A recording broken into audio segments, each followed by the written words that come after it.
कौशल्या जी का एक बाल पक चुका था और उम्र भी ढलने लगी थी, और ढलती भी क्यों ना, उन्होंने अब तीनों बेटियों के साथ साथ बेटे की भी शादी कर ली थी।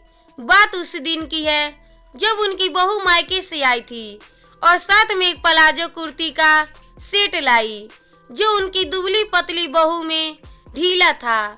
साथ ही उनकी मझली बेटी का 7वां महीना लग गया था और कौशल्या जी चाहती थी कि उनकी बेटियां मायके में आ जाए, जिससे उसे डिलीवरी के समय कोई भी परेशानी ना हो। माँ की जिद को सराखों पर रखकर और भाभी के साथ कुछ वक्त बिताने के लिए रति अपने मायके आ गई।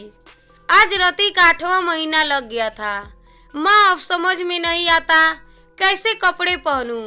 इस बढ़ते पेट के साथ जो भी पहन लो सब छोटा लगता है।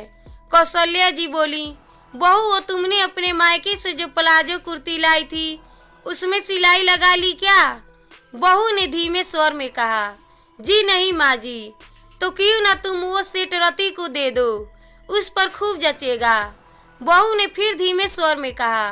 पर माँ जी, पर वर कुछ नहीं, ननद आई है दे दो, ऐसे वक्त पर क्या हिचकिचाना, और वैसे भी ऐसे कपड़े तो बेटियों पर ही अच्छे लगते हैं, बहुओं पर नहीं। कौशल्या जी के यह शब्द उनकी बहू को ऐसे चुभे कि उसका सीना छन्नी छन्नी हो गया और उसने अपने सभी सूट व ड्रेसेज अपनी ननद रति को दे दिए। समय बीतता गया और वो दिन आया जिस दिन रति को प्रसव पीड़ा शुरू हो गई और उसने एक सुंदर बच्ची को जन्म दिया। इसी के साथ रति के ससुराल जाने का दिन आ गया और रति खुशी खुशी अपने ससुराल चली गई। और अब रति की बिटिया 1 महीने की हो गई थी और उसकी ननद भी वहां आई थी। भाभी, यह प्लाजो कुर्ती तो बहुत सुंदर है, रति की ननद ने कहा। तो क्या हुआ, रति इसे अपनी ननद को दे दो, रति की सासू माँ ने कहा। तो अब रति ने चुपचाप वो सेट अपनी ननद को दे दिया। और आज वो रति को याद आया कि कैसे वो अपने भाभी को खुशियाँ मारकर वो सेट लाई थी और उसकी भाभी को कैसा लगा होगा।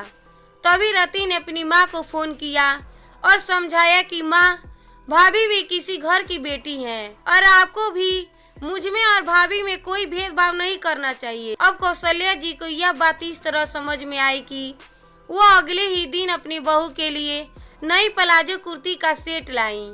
दोस्तों, ये मेरी छोटी सी स्टोरी आपको कैसी लगी और इस कहानी पर आपका क्या राय है, कमेंट करके बताएं।